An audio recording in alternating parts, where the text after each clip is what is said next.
Finally arrived in the ancestral slave port where man get take away and get sent all over the Caribbean. Finally, Cape Coast. Look at this.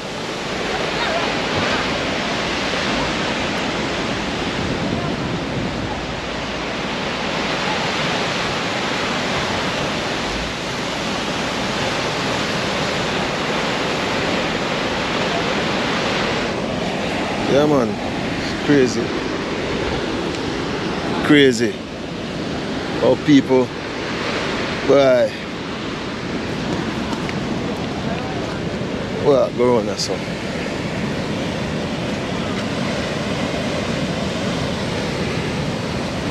Cape Coast, Ghana, Africa.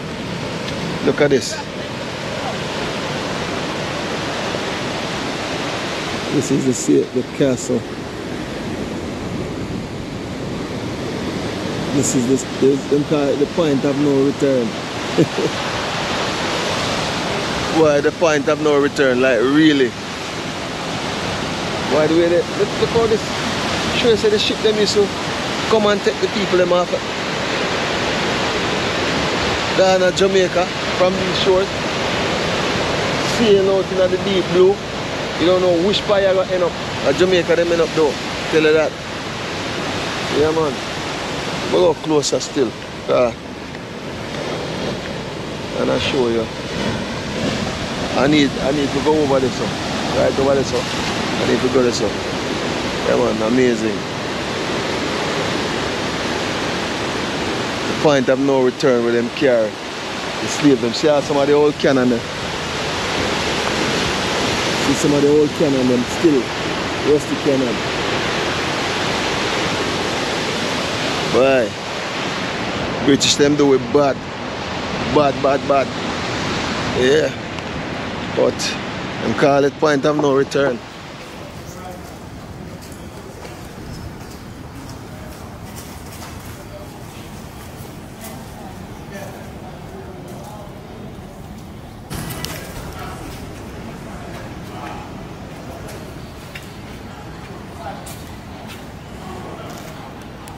Yes. So I should. You should say a cover to us. So I'll cover to you then. That's These, what you call this? The castle. This is Cannonball. Cannonball. Imagine that. See? It's a small cannon here. This is the slave castle there.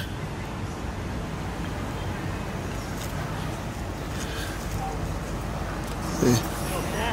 Slave castle.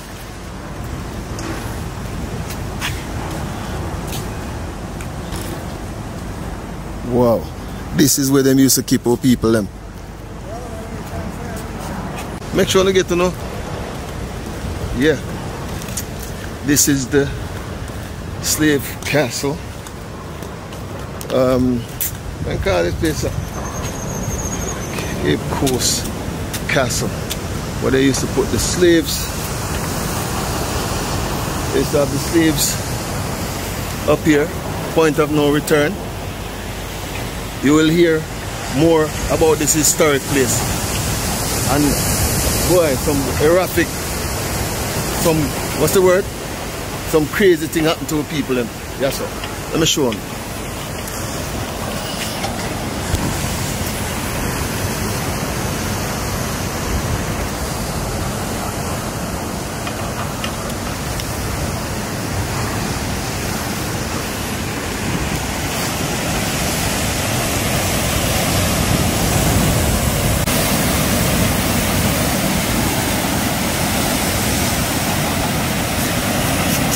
This is the castle.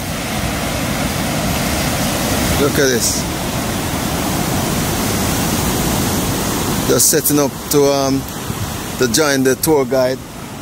This is to put all these big stones here, and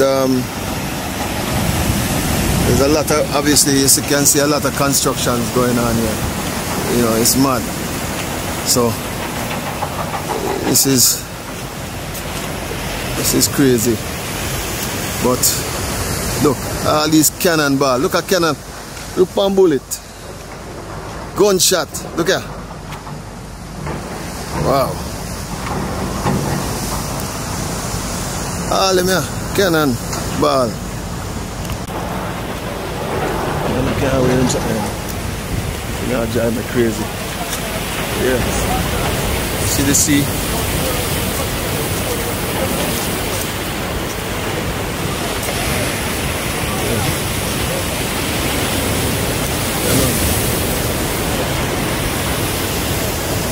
Yeah, man. We're at the point of no, well, we don't reach this yet, but as you can see, this is historic. This is a lovely day for all of us because we actually able to visit the site that a lot of our ancestors has shipped away from here to the Caribbean, to the Jamaicas, to the wherever in the Caribbean and different various parts of the world. Right, that's all. You see all of these, this shore. If you look down, everybody can see where go on from any point. They make sure build it high, but they can see any ship and try to come in at any time. You understand? So this is historical, and we're gonna learn a lot today because we're gonna join the tour guide in a minute. So keep tuned. We're gonna keep you informed with what go on. Yeah? Let's stop it.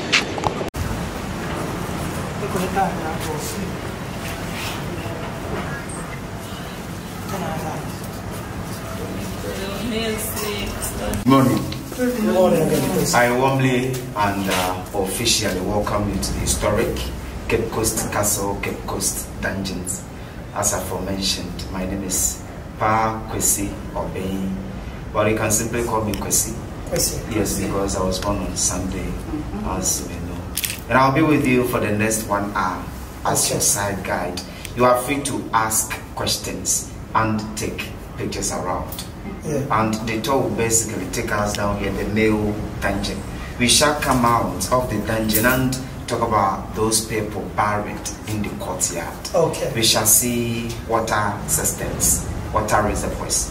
After that, we shall take some few minutes, maybe go upstairs, see the governor's residence. Yes. See the auction hall. Come back again, do the condemned cell.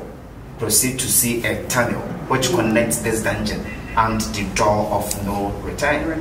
We shall see the female dungeons, then go to the door of no return. When we return to the door of return, we shall wrap up. So once again, you are welcome. Before we start walking, I will give you a brief history about the castles and transatlantic slave trade, or the triangular trade. Now, the Europeans built about 64 forts and castles in West Africa. Out of that, Ghana had over 40 of them, all because of our gold. But some of the forts are no more. Okay. We now have about 19 forts and 3 castles existing. Okay. First castle built in Ghana is the one in El Nina, St. George's Castle, built by the Portuguese in the year 1482, being the oldest, the largest, the biggest castle in the country, oldest European structure in entire West Africa. Elmina Castle is about 539 years old, almost 540, not far from here, just about 15 kilometers away. Okay. Second castle is Nakra, Christiansborg, Osu, built by the Danes, Denmark, 1662. This is the youngest, the third, the last castle, Cape Coast Castle, built by the British. Welcome, we just started. 1664. The castle is about 357 years old. Very old, but the structure is still strong. Surprisingly, the original structure, like in here, has no cement, no annual rods. Any cement mortar you see here is for recent restoration works. They used building materials like bent bricks imported, lime powder from oyster shells with oil and sand as binder, stones, pitch pine timber, with cheap African labor, they built a castle. So imagine the number of Africans who died during the time, during the time of putting up the structure. Transatlantic slave trade, or the triangular trade, and I trust we all know why the trade was called transatlantic, because our ancestors were shipped to the New World via this Atlantic Ocean. While triangular, the journey of the trade was like a triangle. The Europeans came from Europe to West Africa, being one leg of the triangle. They came with gunpowder, mirror and others, exchanged them for captives, sent them to the Americas to work on plantations, second leg, took farm produce like sugarcane from the Americas back to Europe to feed their factories. They came back again. The cycle continued, the journey continued, hence they named the triangular trade. But let's bear in mind that the Europeans came to West Africa here with the initial intentions to search for minerals like gold, spread Christianity, search for an alternative route to India to circumvent the Arabs who came to Africa first. But the Arabs mainly settled at the northern part of the continent. They were there fast spreading Islam, taking minerals as well as slaves via the Sahara Desert, sold them in Asian markets in what they called trans-Saharan slave trade. So the Europeans wanted to break the monopoly the Arabs were enjoying by finding the source of these minerals themselves. So they started to explore. Led by the Portuguese under the patronage of Prince Henry the Navigator. They started from Ceuta. Ceuta is around Morocco, it's in the Gambia. 1471, they got to our coast here. And their first point of contact here was Anomonsa.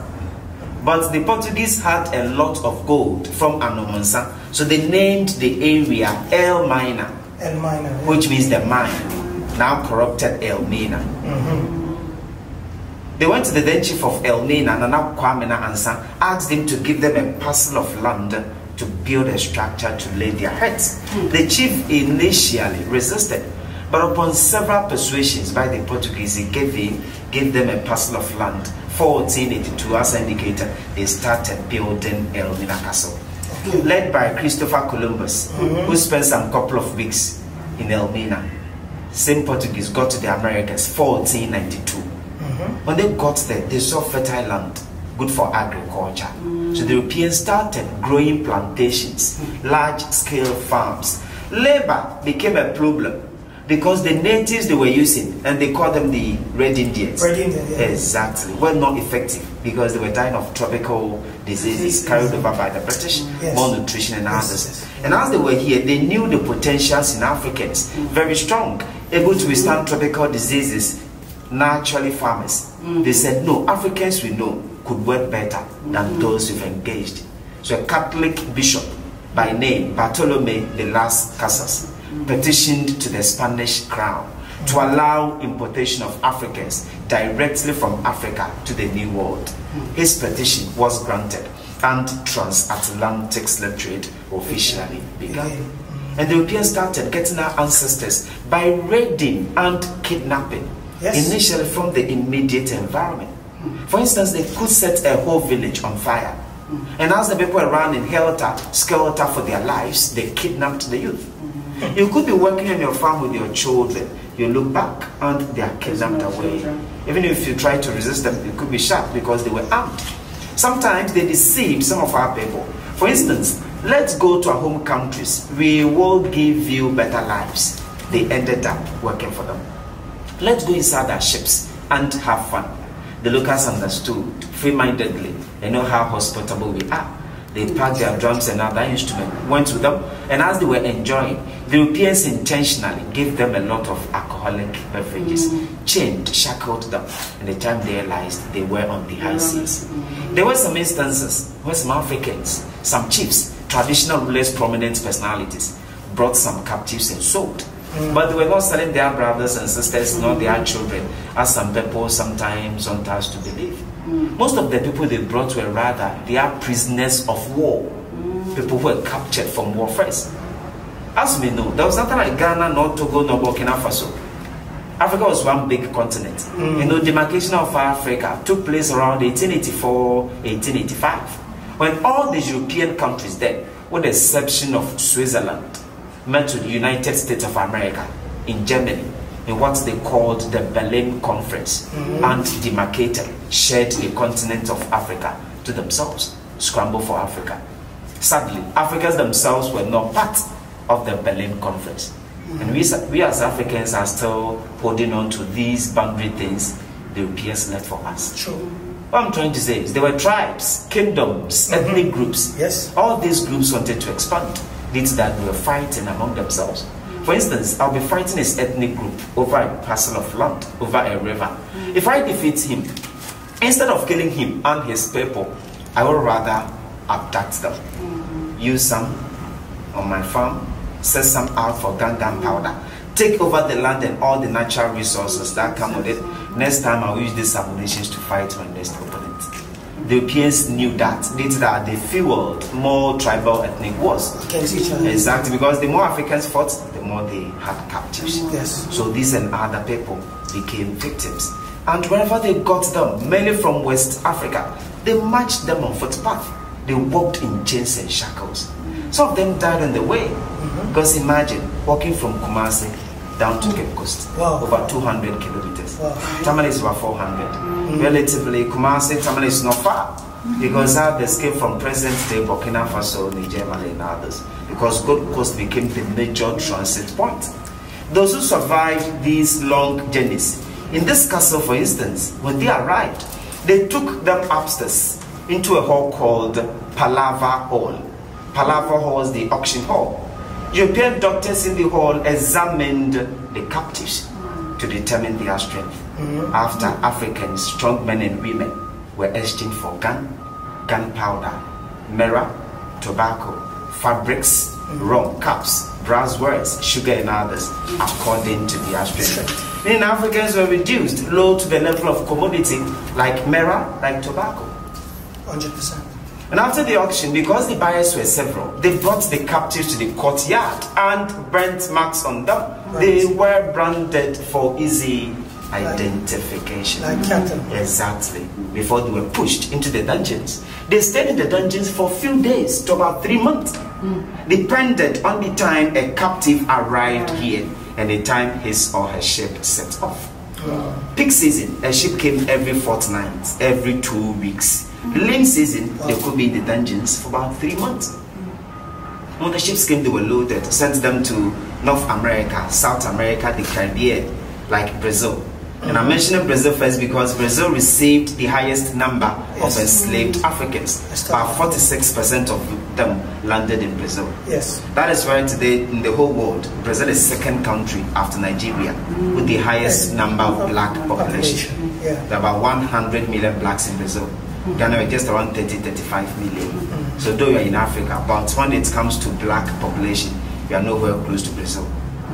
So they sent to Brazil in no order: US of A, Suriname, Barbados, Trinidad and Tobago, Guyana, Antigua, Jamaica, Haiti, and others to work on sugar cane, tobacco, cotton, coffee plantations, rice fields, and mines. Some were domestic servants. Few were sent to some of the European countries, mainly to do construction works. Welcome. In the castles, they were separated, men from women. So this is the male dungeon. NASA indicated female dungeons are down close to the door of no return. But please listen. Right above this male dungeon, on top of this dungeon, was a chapel. Church. Can you imagine? Yes. Church above a slave dungeon. So Monday through Saturday, the British bought captives, held them in dungeons. Sundays, they had church services above them.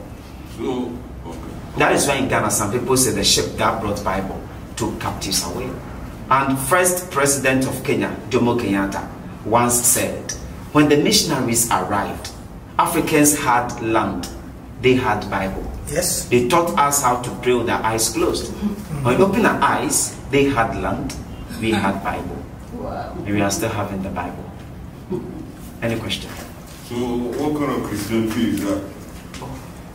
I know and I trust there is only one Christianity.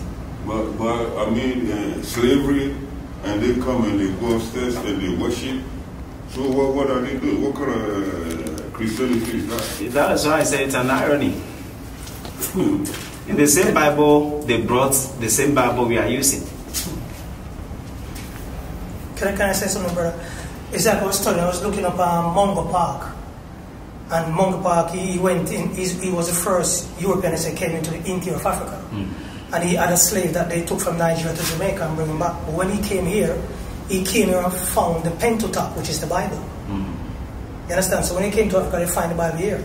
And he said to his amazement is to hear the Negroes speak in the language. And if you go into history, it's mainly like Africans are multilingual, speak 6-7 languages. Languages, yeah. So I just want to say that. Yeah, thank you. So as indicated, this is the Neo Dungeon and we are going down. Just be careful. It slopes and a little bit slippery because if you want to see real dungeons, don't go to Elmina Castle, come to Cape Coast Castle. Because this castle was designed, built for that purpose, unlike Elmina Castle. They built Elmina Castle 1482 for trading gold, ivory spices. When they started trading in captives, they converted some of their storerooms into dungeons. But it's typical underground dungeon, designed, built for Africans. As indicated, they used Africans to construct, meaning Africans will build our own dungeons. Is that the place that they call the Gold Course? This is Ghana. This is Gold Course. Okay. Yes. So this slavery, you teach children in school about slavery or all these things because this thing started from Africa. Yes, but not in details. No, I think you people have to start. We people? No, Ghana. Yes. They have to start teaching this, because most of these people, they don't know what went on. Yes, it's unfortunate, but this is way above me. If you don't teach this generation growing up yes, in Ghana, yes. They wouldn't know the history. Yes, very necessary, but I'm saying it's way above me. This is political. It's you know what he's writing, because like for me growing up in Jamaica, they teach us how we learn about here. But when you're in the West, they don't teach them in the West. Yeah, exactly. I mean, they have to start from here because I grew up here. But one thing we are seeing, which is very good, is that a lot of teachers are now organized school children. They bring them and we educate them. So our duty is to when they come, we should teach them. But for these lessons, this history to be added into the curriculum, it's way above me. I'm just ordinary side guide. Give me some knowledge, which is good. Let's go. You ready? Careful. Yes.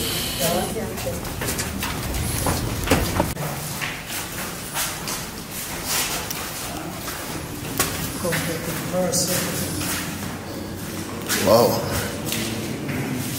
This is where the men's were headed, yeah? Wow.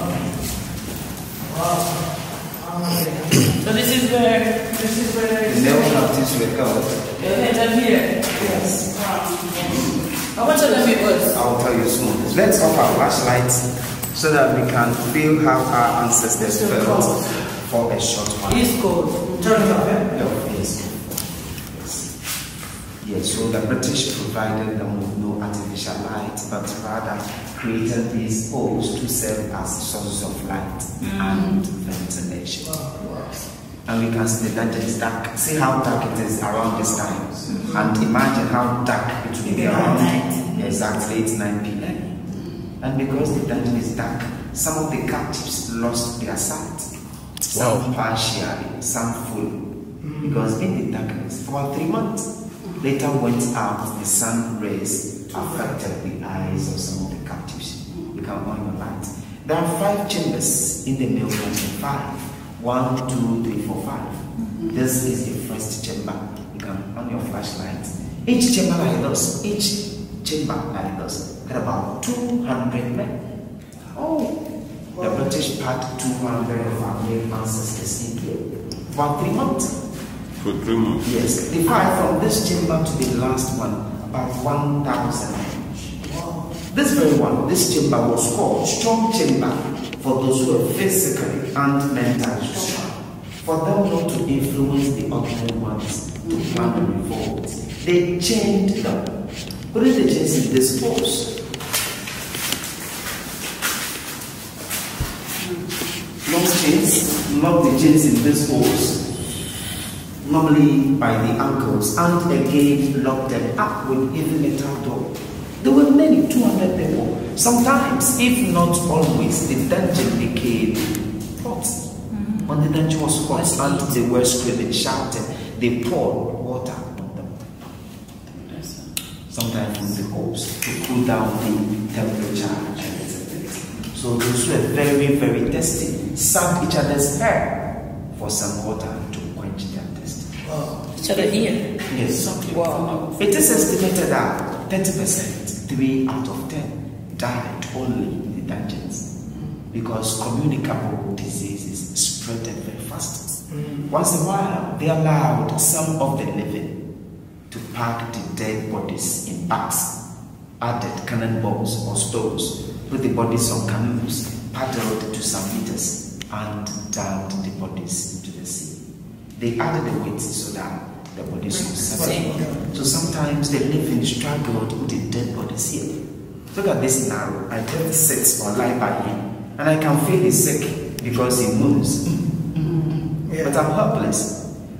If the moaning ceases, touch the body and the body is cold, meaning he's dead. And if what killed him was a communicable disease, I'll catch a same, and in a few days I'll be gone. When I die, the person beside me, behind me will follow. And there were several diseases here because they were doing everything to themselves in the dungeon. They defecated here, urinated, vomited. They ate after they slept in it.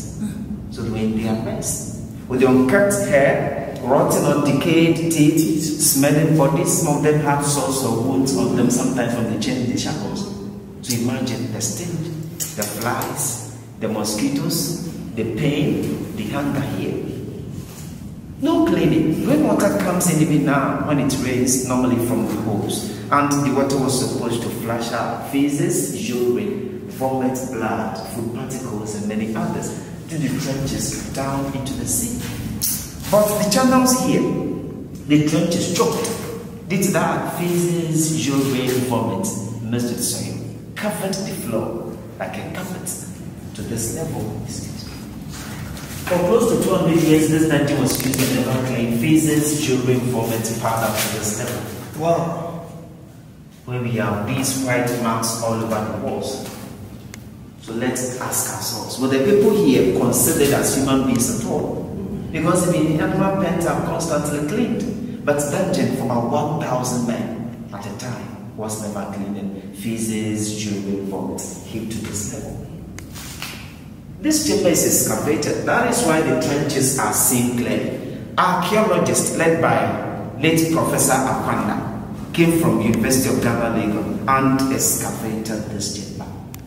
Out of that excavation, they had chains, shackles, ropes, branded iron they used on our ancestors. And we have all these in our main museum. But unfortunately, our main museum is temporarily closed because we are doing some maintenance works in there. Okay. Talking about feeding, they gave them food. They were fed normally twice a day. But you know, little food just to keep them alive. Most of the times, the in-house or the domestic captives were bringing food for those in the dungeons, the commercial ones. But sometimes when those who were hungry and the food was not coming, they became very aggressive, very angry. Because they say a hungry man is always an angry man. So to avoid attacks, they did not come in with the food.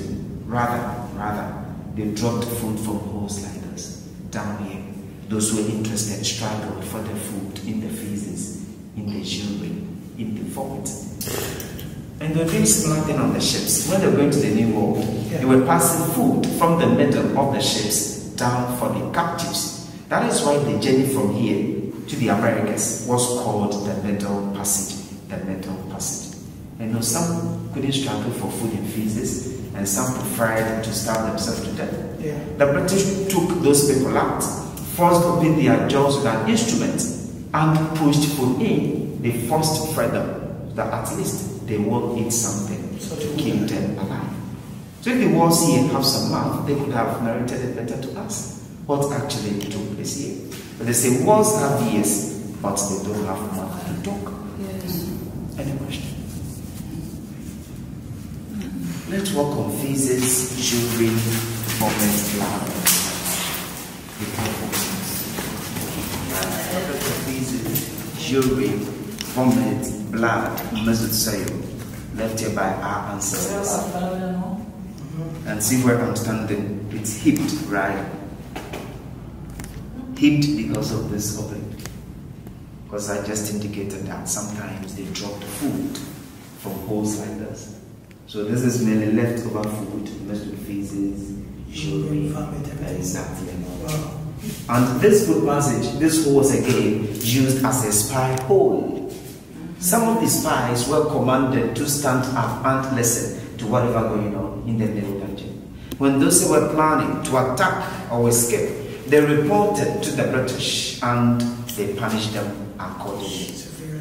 And this hole is covered in front of the church above this dungeon.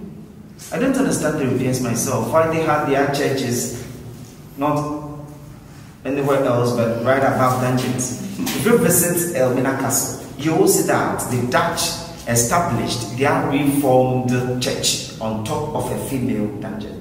In this castle, the British built their Anglican church right above this male dungeon. So the Europeans in the churches worshiping, singing praises, preaching the word of God. Love your neighbor as yourself. Thou shalt not kill. Captives also in the dungeons, right beneath them, suffering, crying, dying.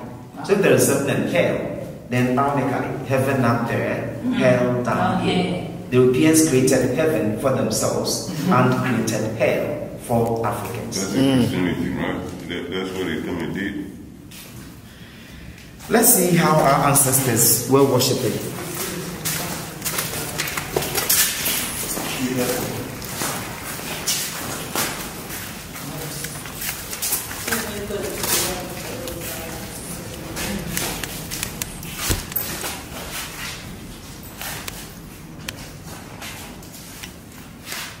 The last chamber is naturally brighter than the other 4 chambers because of this opening.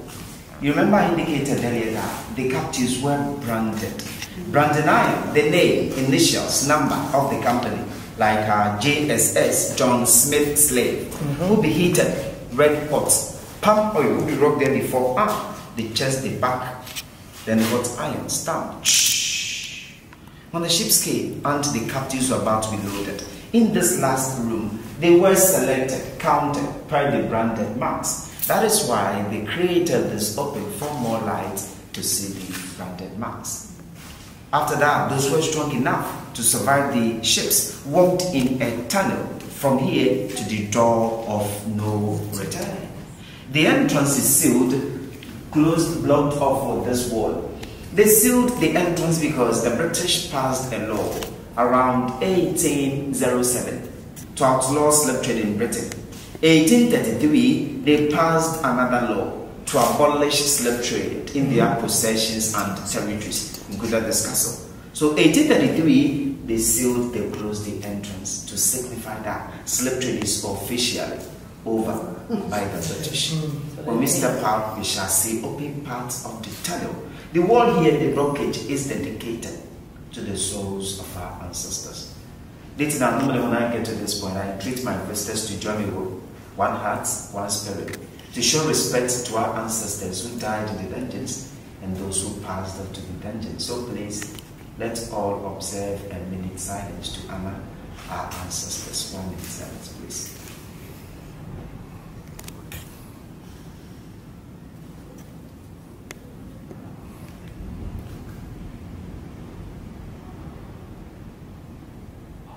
May the souls of our ancestors rest in peace. So, do they pour celebration every year or? Let me talk about this. Every year. Let me talk about it after this. This is a shrine, traditional temple or traditional altar. You know, Africans were religious. Our ancestors knew God before Christianity, before Islam. God. And they were worshipping the Almighty through smaller gods. We call them Abosom. And they believe these Abosom, these smaller gods, live in stones, rivers, mountains, trees, rocks. This castle is built on a big rock. Cape Coasters saw the rock as sacred, so they worshiped the Almighty to the rock. But the British came, built the castle, and because they came with Christianity, were not allowing the locals to come around the castle, the rock, to pour libation. Later that, Cape Coasters came, took these 2 stones from the bigger rock, into the community. So they worshipped this shrine in town when the British were here. After the British, after independence, they performed rituals, brought back the same stones they came for, mounted the steps, put the stones on, and they worshipped the shrine here again.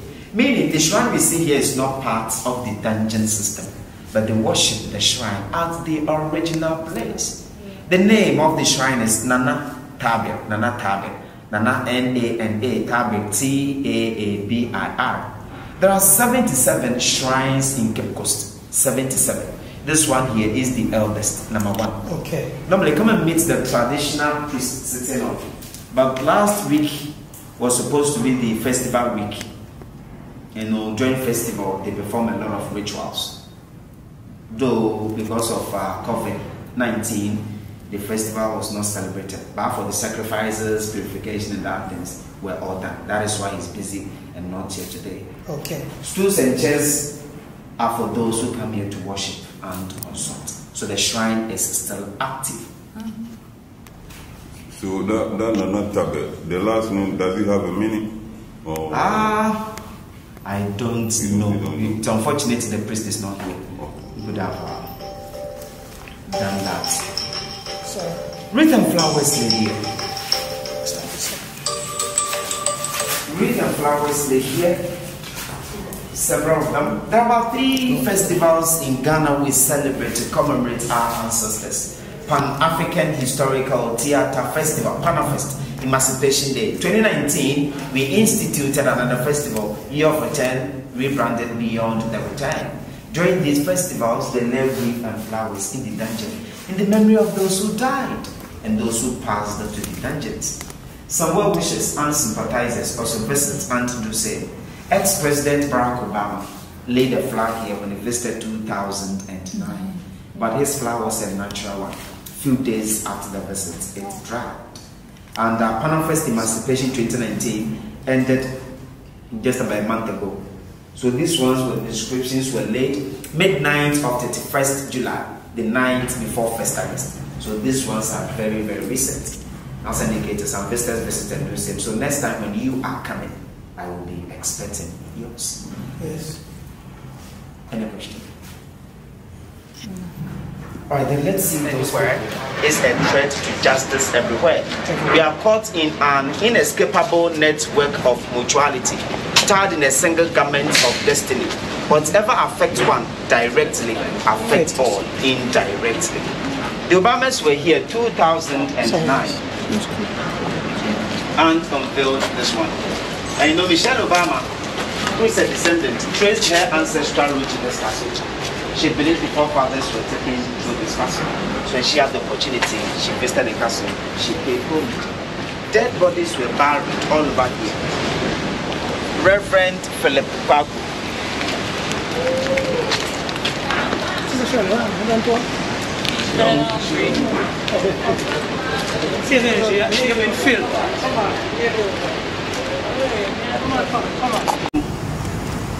Was a native of this town. He was from Cape Coast. So the name Kwaku was Kwaku, Wednesday born. But the Europeans were not able to pronounce our names well. So they anglicized most of our names, and Kwaku here became Kwaku. Like my Kwesi Sunday born became Kwesi. Kujo Monday became Kujo, and others. The father of this man, of Philip Kwaku, was a middleman. One of those Africans who were doing buying and selling of captives. It's that relationship the father had with the British. The church awarded the son Philip scholarship to study in Britain, attended Oxford University, ordained, became first black person to be ordained a priest of the Anglican Church. He came back, worked with them for 50 years as clergyman, missionary, and a schoolmaster in the church and the school. Philip died 17th October 1816. He was 75. 1816 meaning he came or even died before slave trade was abolished in this castle. Okay. So Philip was preaching the gospel upstairs. His fellow Africans were dying downstairs. Wow. Therefore, Europeans, quick one. Wow.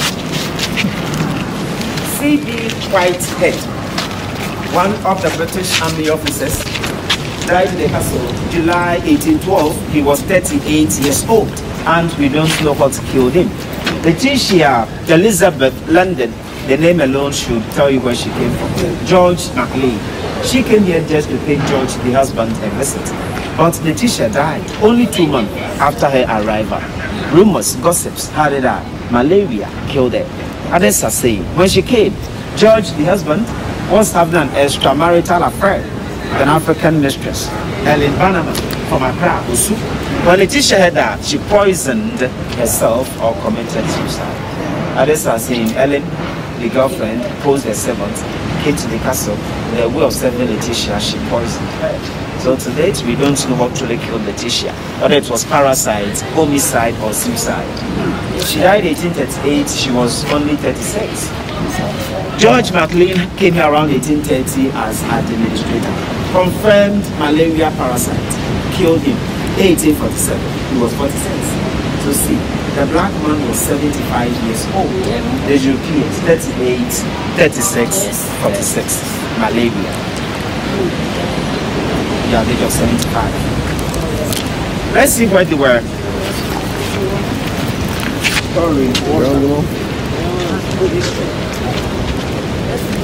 From the roofs of the castle, they reserved the rainwater here. The captives were those who were dependent on the rainwater, drinking, cooking for them. The British dug wells, water from underground. So they were dependent on those wells, rainwater here for the captives. This is about 18 feet deep, 15 feet wide. This alone can put about 3,000 gallons of water. Okay. We still fill them with pipe-borne water, fresh water here on the taps are not flowing. For washrooms, for printing, other things like that. So these are water systems. Anyway, it is time for church service. Let's go to church and sing some praises. Preaching and then brother and sister don't say that they're so we think about the same black man and that's the today. Okay.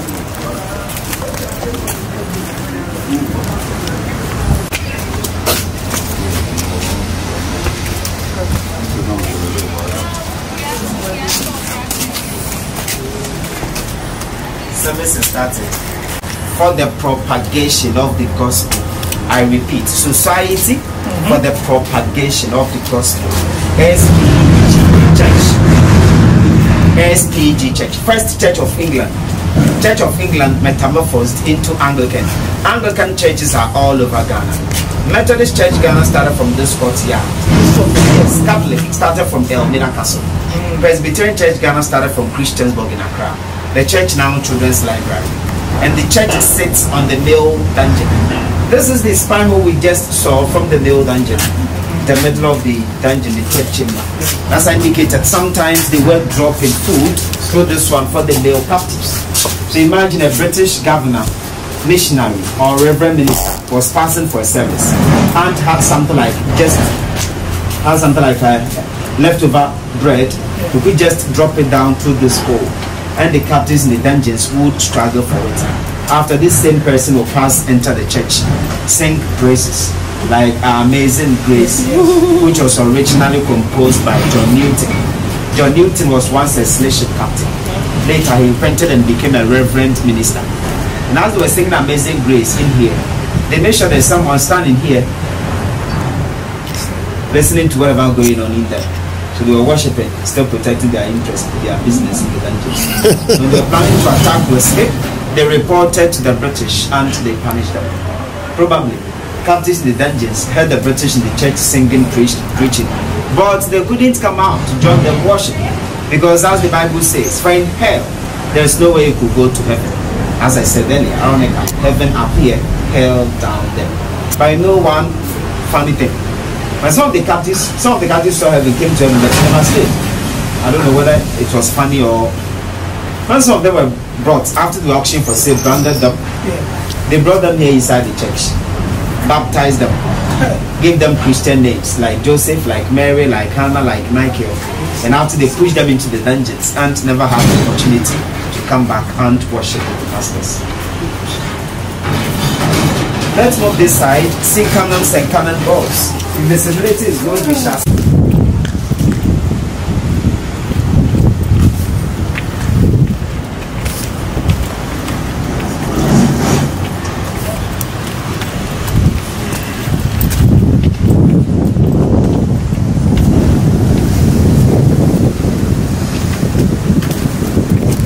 last one from the left, Elmina Castle 6.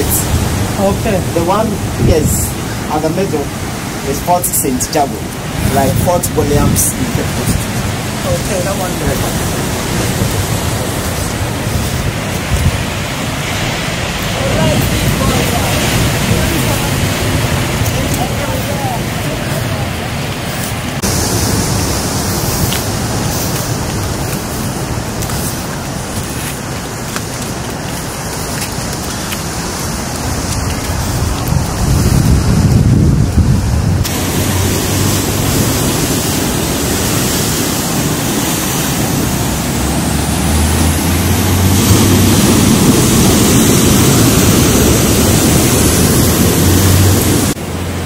Right, we're up in at the peak, the pinnacle of everything, you see it? It's crazy up here. Look, the safe castle, our people just suffer here. Alright, we'll go back to the history of this. Of land on which this castle is built on changed hands several. The Portuguese were those who first occupied this piece of land. They came around 1555. The Portuguese had the wooden structure here, and they named this area Cabo Corso, which means short Cape, now Cape Coast.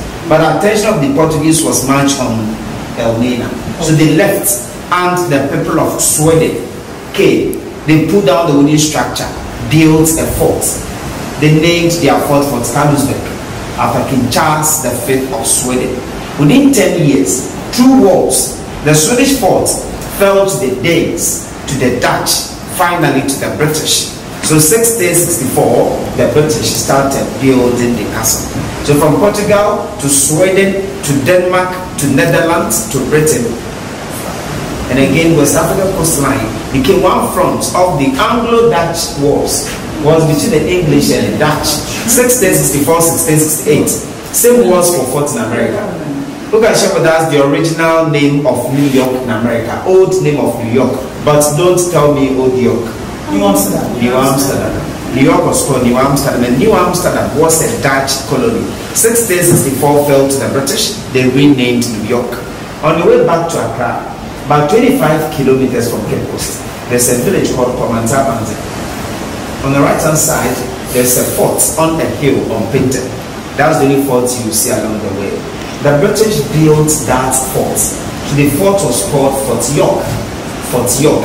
In the year 1665, just a year after, the Dutch also did well this time round, captured the fort from the British, and they also renamed Fort York Fort Amsterdam to retaliate what they lost in America. So New Amsterdam is now New York, Fort York here is now Fort Amsterdam. Take for that, you do me, I do you. So the British built the castle, brought this to defend themselves. They filled the cannon with gunpowder, a ball fixed, fire up, boom. Some of the boats armed with poles, those who were filled with gunpowder, entered the wooden ships and exploded. Those that hose entered the ships, created holes in the ships, water came in, the ships gradually sank.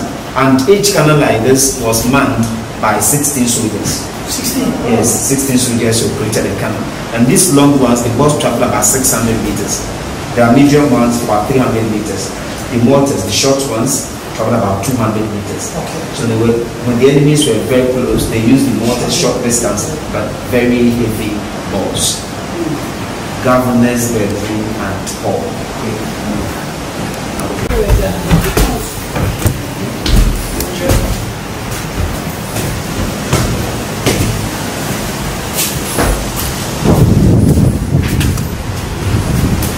Governor's residence. We are in the living room, and I trust we are all feeling the natural AC here. Yes. One governor at a time, they were not coming with their wives nor children because of tropical diseases killing them. So one person occupied this big hall, bigger than a chamber in the dungeons, with 9 big windows, 9 compared to the dungeons. 200 captives were provided with 3 small holes. Half a window here, is bigger than 3 rooms in the dungeons put together for 200 people. The bedroom is just there 5 windows. So 5 plus 9, 14 windows plus 3 doors. So the British stayed upstairs comfortable, enjoyed the beautiful, the awesome breeze. Africans, landlords, landowners held underground, poor, sometimes no ventilation. And the governor had almost a 360-degree lookout. We decided to look almost all around him. Let me show you another.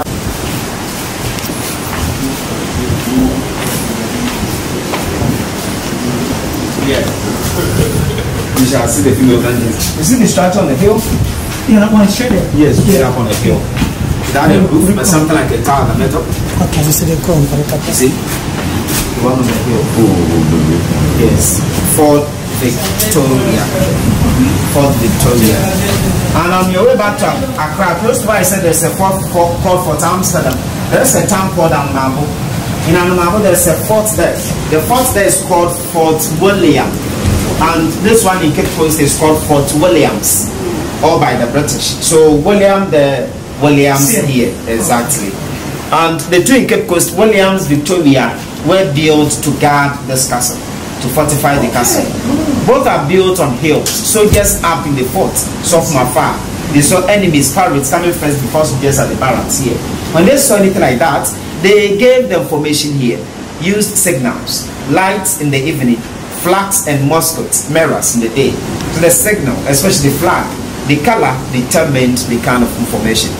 There's communication room downstairs, meaning there was no MTN, no Vodafone, no Wi-Fi, but there was WhatsApp. It was WhatsApp? Yeah, there was WhatsApp. WhatsApp, what is going on?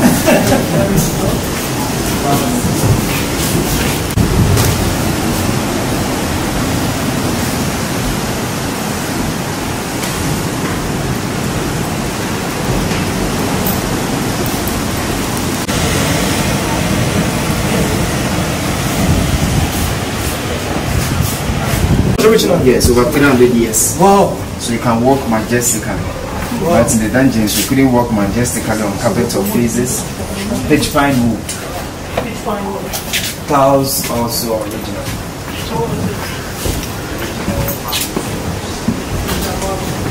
About 40 of them, 40 castles. If you go to Senegal,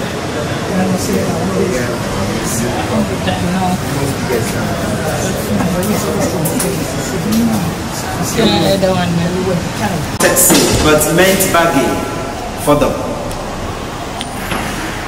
This was the auction hall where the buying and selling took place. And as I indicated, the ones you get doctors here, merchants, company reps, waiting. Those captives brought in by middlemen yet to be sold. Because sometimes, as I indicated, the Europeans themselves raided, kidnapped some of the captives. Yeah. Sometimes they went inland into some of the slave markets, like Salaga in northern part of Ghana, where they have the biggest slave market. Bought captives from there when they were brought. They pushed them into the dungeons straight away because they were already bought branded. But those yet to be sold were those who were first marched in here for doctors, nurses to examine them to determine the aspect at the auction for sale. And the same gangan powder, melon tobacco were also exchanged for gold, ivory, spices. So that made the business very, very profitable. Because imagine exchanging gangan powder, mirror for gold and others. Very big, several windows because it was mostly occupied by the masters. Let's see the condemned cell, also the only original door left in the castle. We are going back downstairs. Yeah. This is the trading where the buying and selling happens.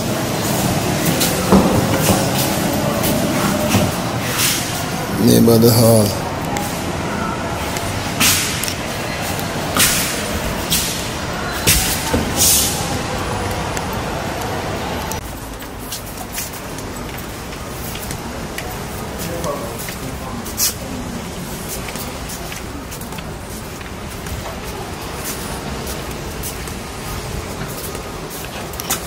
So I was saying that Ghana organized a very successful event in 2019, that year of return. 2020 it was beyond the return, but beyond the return wasn't successful because we had a stubborn visitor called Mr. COVID-19.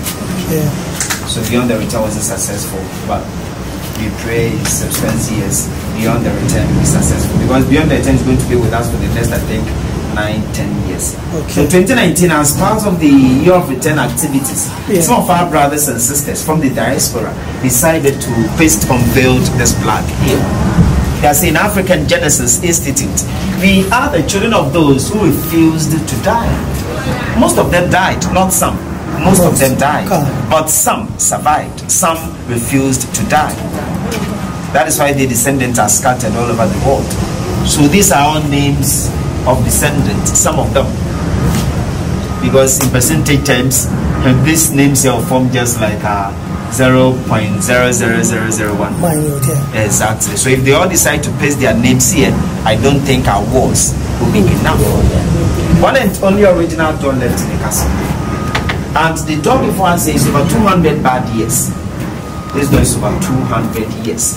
Made of both metal and wood, or wood coated with metal plate. Cell. But this is condemned cell, in other words, room of ventilation through this. Give them food, water through the holes. After a few days, they were allowed to go back to the barracks. Behind the cell for the soldiers was the condemned cell for the captives. Keep your heads low as we see the scene.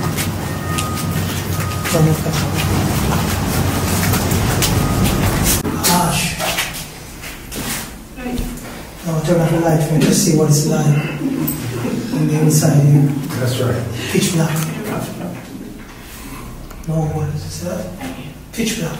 This is the, just imagine with the light coming through there. It was total darkness here. Yes. Wow. Because there were 2 additional doors.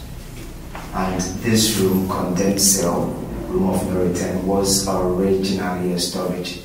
They closed the other, opened a door when they wanted to use this one as a cell. And those captives who wanted to fight for their freedom, the freedom fighters. Yes. Because when you suppress, oppress, depress, repress a man, one day will stand against you. So those who tried to escape and were caught, and those who constantly fought the British, the freedom fighters, about 10 were chained together, pushed them in here, locked them up with first door, second door, third door. The doors were 3. No light, no ventilation. They were not given food, no water.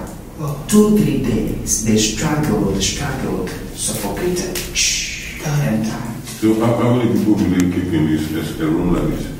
As I said, after they all died, they locked up the doors or opened the doors and saw that 1 or 2 still alive, but they shut the doors again until they all died. So for instance, if I were here with you and if you died before me, the only thing I could do is to sit or lie by the bodies with the chain on the ankles, my ankles. You can move it. And if any of you died on the first day, by the 10th day, the bodies. When they all died, they brought some of the male captives in, packed the dead bodies in bags, as usual, assembled all the other captives in the courtyard. In presence of those assembled, the bodies were turned into the sea. So virtually they all saw what they did to those they brought here. They were killed here, they were executed here just to serve as a deterrent to the other captives. So next time, they will not plan to escape or rebel. That is why the room is called condemned cell. For punishment. But guess what? Even in America, when you go to condemn execution, you're going to die. Exactly. And the same thing happened when they wanted to kill any of them. They gathered all of them. Sometimes they hanged them in presence of the others to serve as a deterrent those who went contrary to their. Willie Lynch did the same thing. Exactly. It's really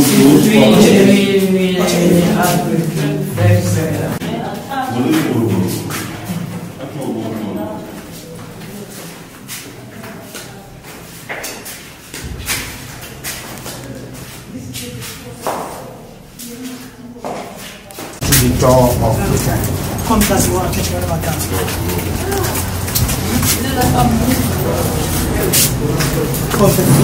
We talked about a tunnel which entrance is sealed right behind the shrine. As I indicated, the blockage is dedicated to the souls of our ancestors. and we observed the minute silence. I just want to recall, this is part of the tunnel. The entrance is sealed in the male dungeon. The exit is down here.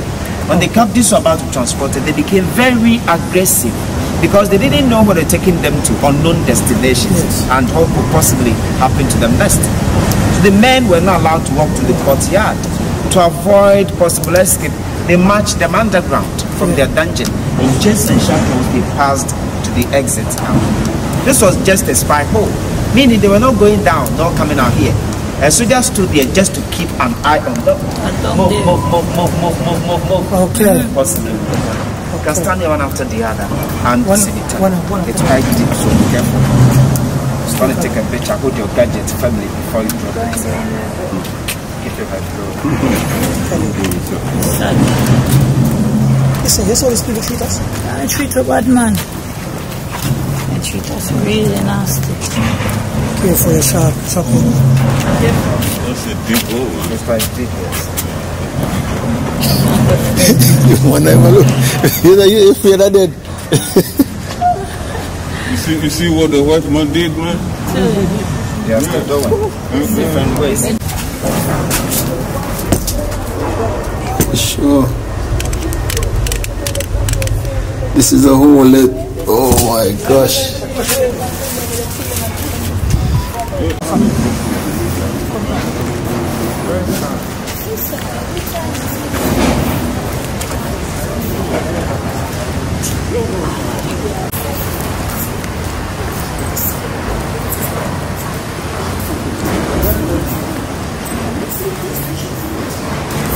Sealed and closed the blood of the side. The British built walls in the tunnel after slave trade, used part of the tunnel as storerooms and water systems, like this very place as a storage. Some years back, we wanted to remove all these walls in the tunnel so that wonderful visitors like you could walk through. But experts said the structure is old, no annual rods. When the walls are removed, the tunnel will relax. Exactly. So the male captives enter from where the shrine was in chains and shackles, slowly to this place. They were exiting into the canoes through this one. Exactly. But this one is close to the sea, so seawater was coming in during our tide. That is why they closed this. When this one was closed, the men now went this way. They joined the women. To the door of no return, at the beach, they sat on canoes about 400, 500 meters into the bigger ships. The bigger ships couldn't come closer. Unlike Elmina. Elmina had something like natural harbor behind the castle, so the ships were able to come closer. But beach is rocky, water is shallow, so they were taking canoes into the ships. And these ships, the slave ships, were also called floating coffins, floating casket. Why floating coffins? Because in the ships, the captives, the Africans were packed like sardines, like cargo. Head in, head out, head in, head out. Very difficult for them to return, like somebody lying in a coffin. And some of these ships, the floating coffins, had very ironic names. Names like Jesus, Liberty, Brotherhood, Glory of Africa, Santa Maria, Hope, God is able, Amistad. So imagine a ship carrying enslaved Africans with the name Jesus. Female said. Yes. Saint Mary. We are told from the Bible that Mary, the mother of Jesus, was a virgin. And some of the female captives were virgins as well, because they were taking children as low as 13 years. But they were not allowing these young girls to maintain their virginities to their own time. Rather, they were raping them. They were abusing some of these innocent female captives sexually. Those who resisted, those who denied them sexual advances, those women wanted to protect their little dignities left. A couple of them, about 8, were pushed in here, locked them up with a metal door, gave them food, water, just once a day through this hole. Feces, urine, vomit, blood, as women. During that time of the month, the ladies understand it better. After 7-10 days, those who survived the sale were allowed to go back into the dungeons just to punish them here. So next time, they will allow themselves to be raped, also to serve as a deterrent to the other women. You can see this cell, see the go for feces, for vomit and all that. after we shall see the female versions.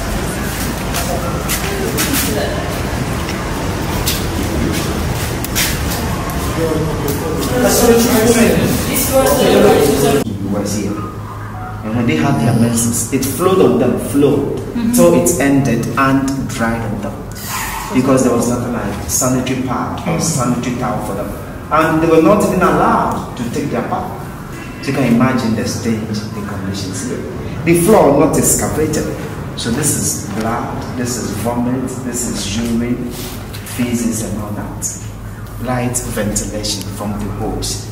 And after all these treatments they went through, the British were not shameful, still came in, picked some of them and abused them. It's that anytime the women here saw some of the British coming, they started screaming because they knew their intentions. So they came in, picked some of them.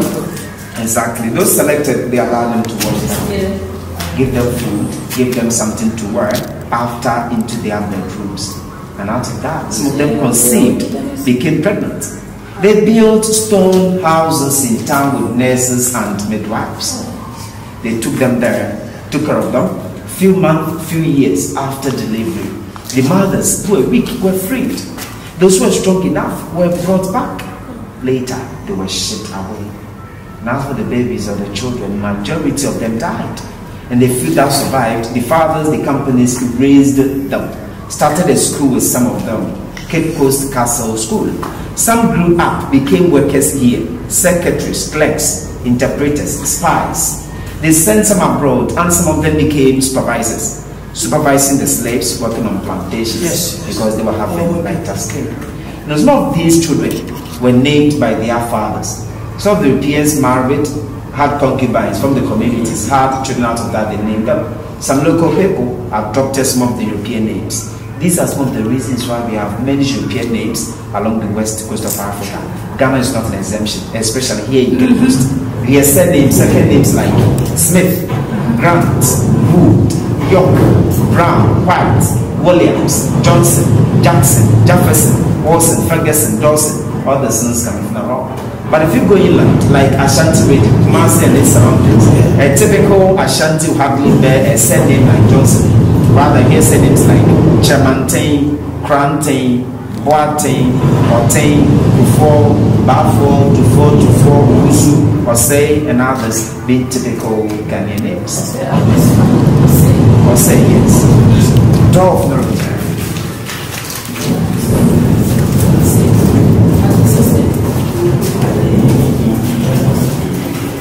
Now you're talking this castle without seeing, without going through this door. This is the infamous door of no return. Door of no return because our ancestors and some researchers have said about 2 million of them passed through this door and never came back. The moment they walked through this door, two things were awaiting them.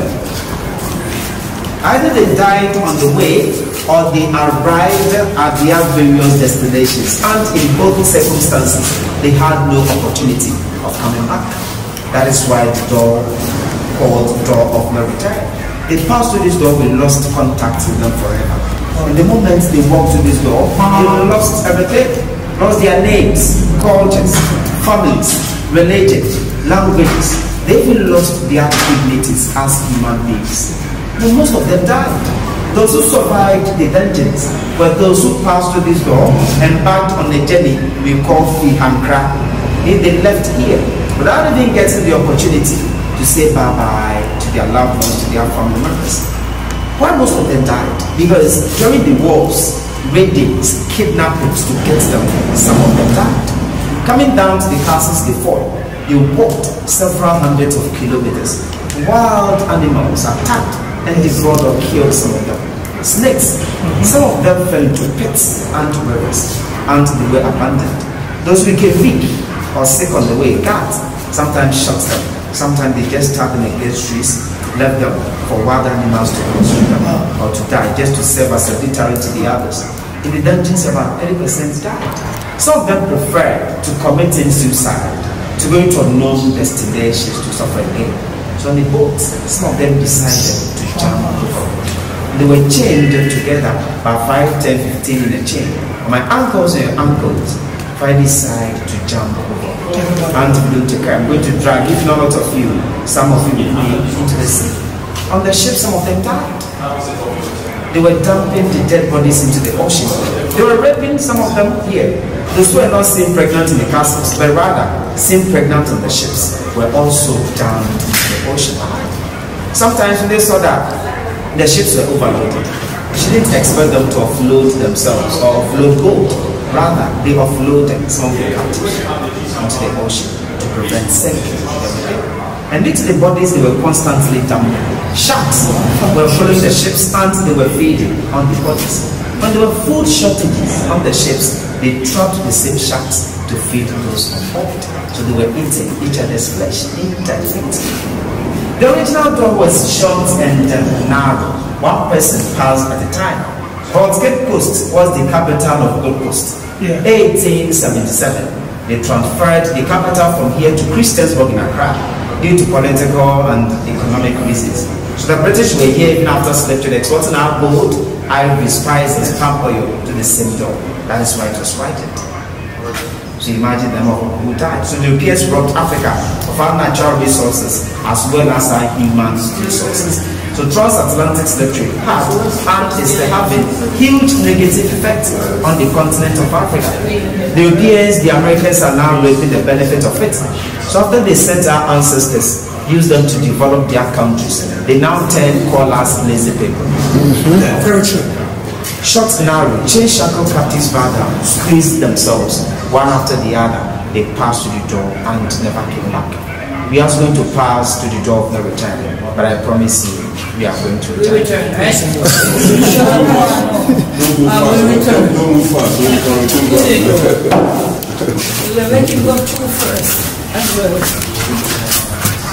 Wow. Mind blowing, man.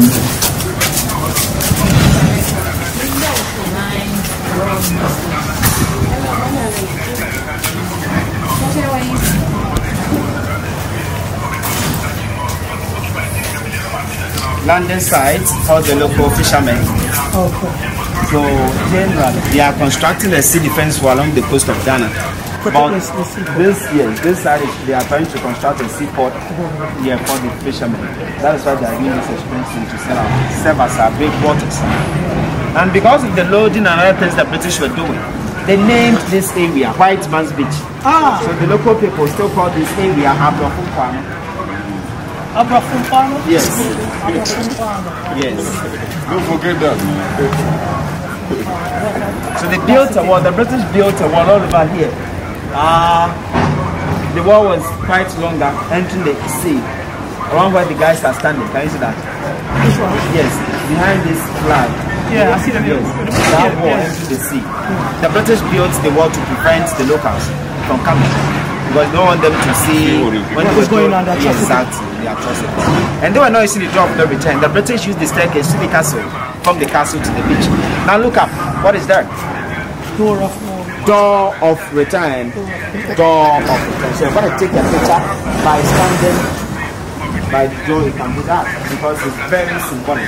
Door of return. Door of return. As indicated, the British named the door of the return.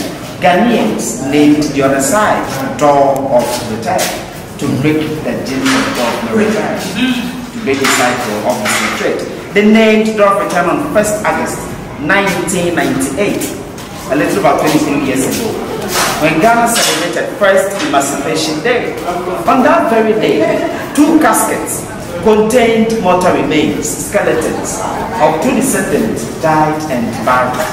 Madam Crystal from Jamaica, Samuel Cousin from New York, America. They exhumed their remains, brought them to Accra.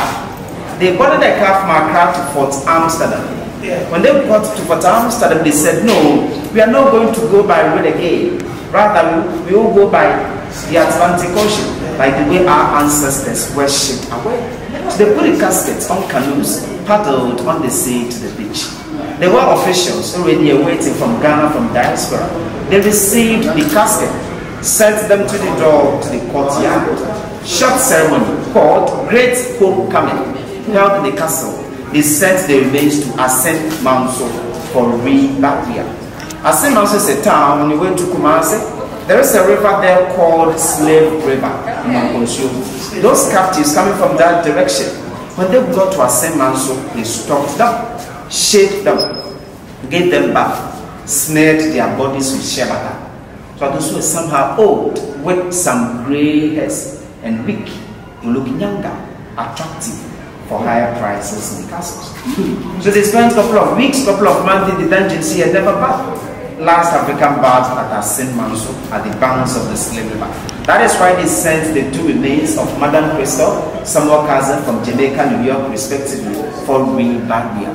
On that day, August 1, 1998, when the jinx was broken, they named the other side of Door of No Return, Door of Return.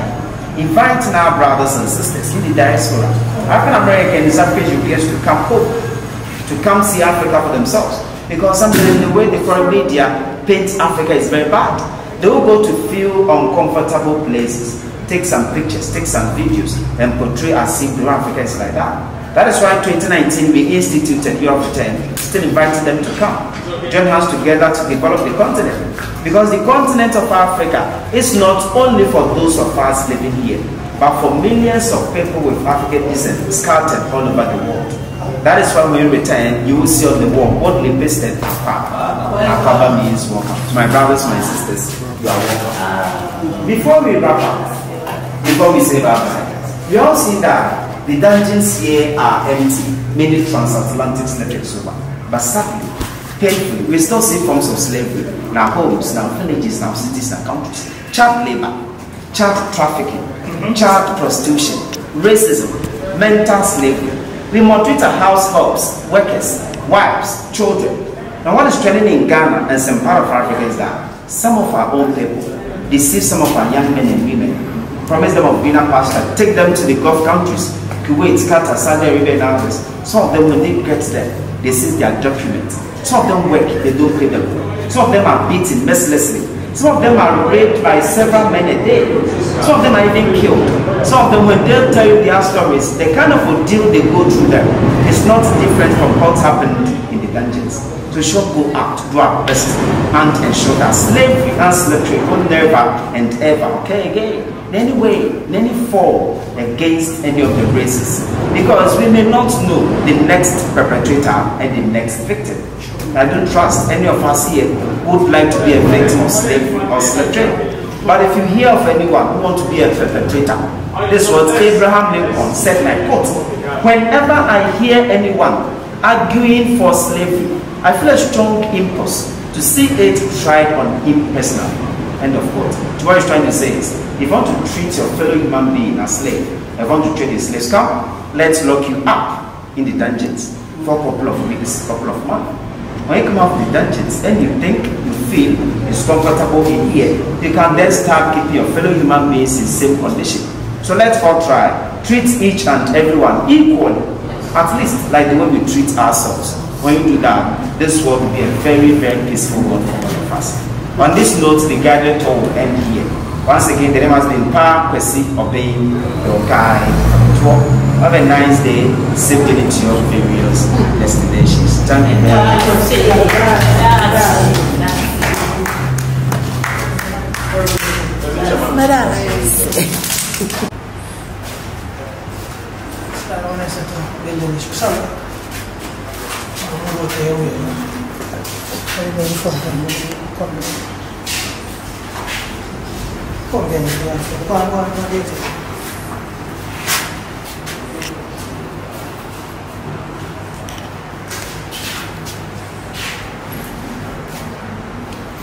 See the man in the prison.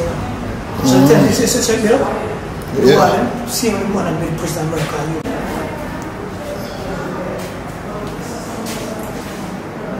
These are material used by on the ancient buildings. These are the old, them call them old padlock them.